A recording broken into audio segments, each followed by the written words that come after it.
नमस्कार मित्रों, स्वागत है आप सभी का ज्ञान पूरब चैनल में। दोस्तों, ये 3 प्रकार के लोग जीवन में सबसे सुखी रहते हैं। यदि आपने इस कहानी को पूरा समझ लिया तो आपके सारे जीवन में बहुत काम आने वाली बातें इस वीडियो में बताई गई हैं। तो इस वीडियो में अंत तक बने रहिएगा दोस्तों, आज की कहानी जो हम आपको सुनाने जा रहे हैं, इसे आपको बहुत कुछ सीखने को मिलेगा।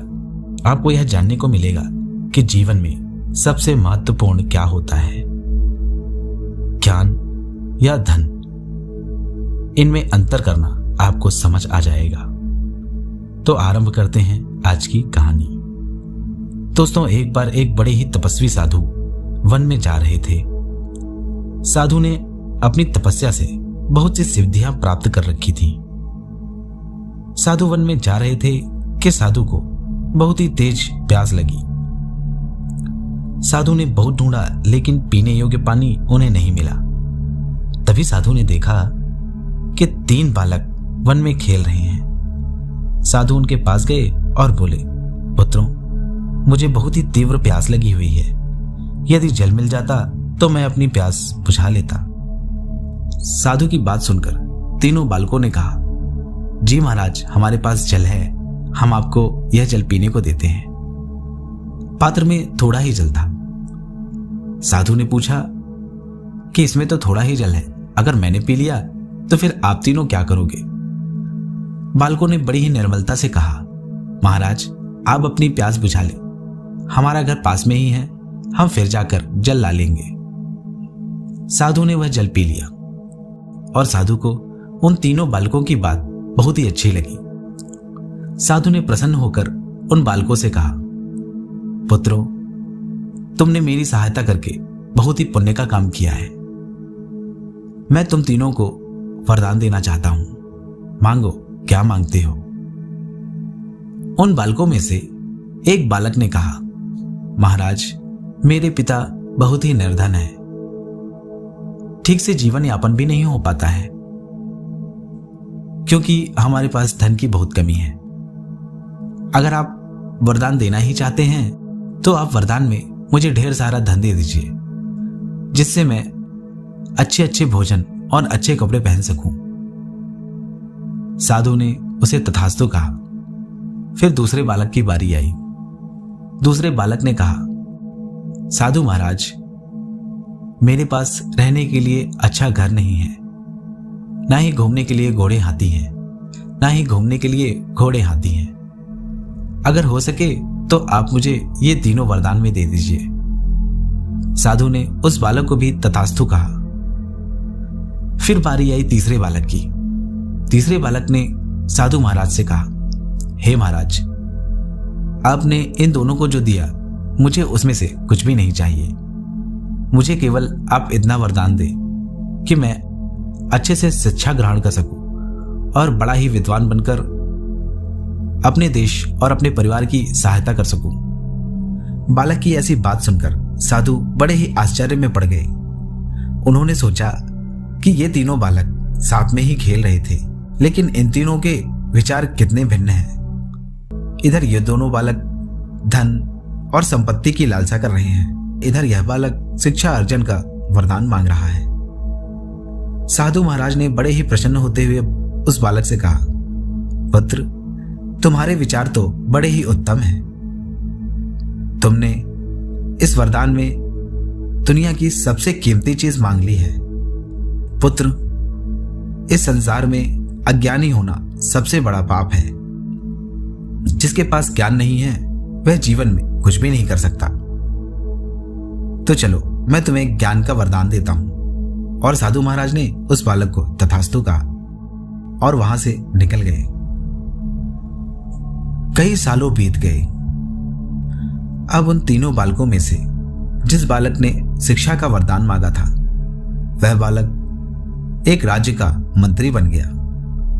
मंत्री बनने के बाद जब वह बालक साधु महाराज से मिलने के लिए उनके आश्रम गया, तो उस बालक ने अपना परिचय दिया।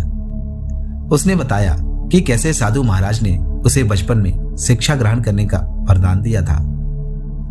साधु महाराज यह सुनकर बड़े ही प्रसन्न हुए कि उनके वरदान से वह अब राज्य का मंत्री बन चुका है और राजा का विशेष सलाहकार भी है। साधु महाराज ने उस बालक से पूछा, पुत्र, मैंने तुम्हारे साथ 2 और लोगों को वरदान दिया था, वे दोनों इस समय क्या कर रहे हैं? क्या मैं उनसे मिल सकता हूं? तो उस मंत्री ने कहा, जी महाराज, मैं अभी उनको बुलवा भेजता हूं। अब मंत्री ने अपने सैनिकों से कहा, जाओ उन दोनों को बुलाकर लाओ। वे दोनों साधु महाराज से मिलने के लिए आए और साधु महाराज को प्रणाम किया। साधु महाराज ने उन दोनों बालकों में से एक बालक से पूछा, क्यों पुत्र, मैंने तुम्हें तो धन का वरदान दिया था, अब कैसा चल रहा है तुम्हारा जीवन? तो उस बालक ने बड़ी ही निराशा से कहा, महाराज, मैं तो बड़ा मूर्ख था। मैंने अपने जीवन को उत्तम बनाने के लिए धन का वरदान मांगा। मैं यह भूल गया कि धन एक निश्चित समय तक ही कार्य करता है।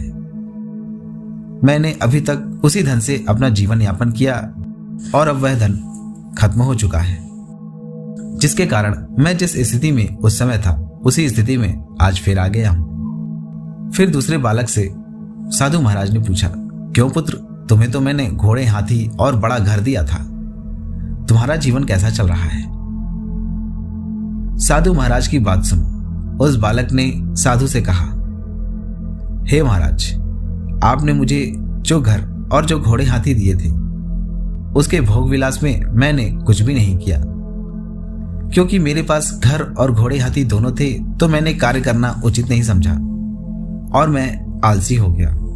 अब तो मेरा कुछ भी करने का जी नहीं चाहता। मेरे भोग विलास के लिए जो धन था वह समाप्त हो गया। धन समाप्त होने के बाद मुझे अपना घर और घोड़े हाथी वो भी बेचने पड़े। उन पैसों से कुछ दिन तो मेरा जीवन ठीक चला, किंतु जब वह धन समाप्त हो गया तो फिर मैं उसी स्थिति में आ गया, न रहने को घर, न घूमने को घोड़े हाथी, न खर्च करने को धन। मैंने अपनी मूर्खतावश वरदान में आलस और निर्धनता मांग ली।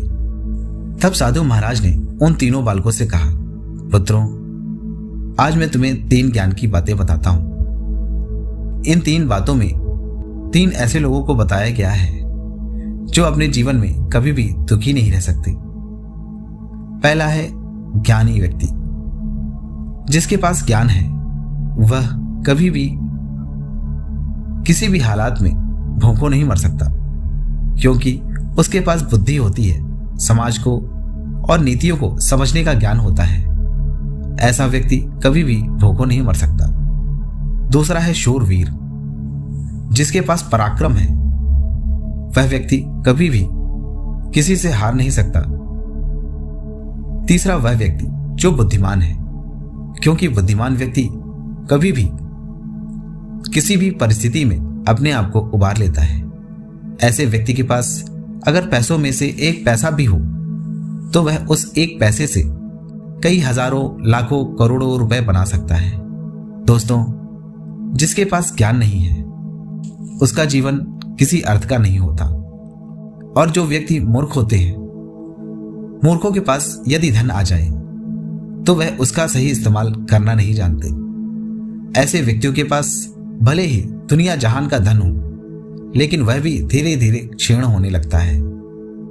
ऐसे व्यक्तियों के पास कभी भी धन रुक नहीं सकता और ऐसे लोग हमेशा ही निर्धन और दुखी रहते हैं। तो दोस्तों, आज की कहानी बस इतनी ही। आशा करता हूं आपको हमारी कहानी अच्छी लगी होगी। अगर अच्छी लगी हो तो वीडियो को लाइक और चैनल को सब्सक्राइब अभी कर लीजिएगा, क्योंकि हम रोजाना ही ऐसी मनोरंजक कहानियां चैनल में लेकर आते रहते हैं। अगर आपको ऐसी कहानियां पसंद हैं तो हमारे चैनल में ऐसी कई कहानियां उपस्थित हैं जिन्हें आप सुनकर अपने जीवन में कुछ ना कुछ सीख अवश्य ले सकते हैं। तो मित्रों, आज के लिए बस इतना ही। कल फिर मिलते हैं किसी अन्य कहानी और रोचक तथ्यों के साथ हम लोग। तब तक के लिए नमस्कार और हमारे साथ अंत तक बने रहने के लिए आप सभी का बहुत बहुत धन्यवाद। जय श्री कृष्ण, राधे राधे।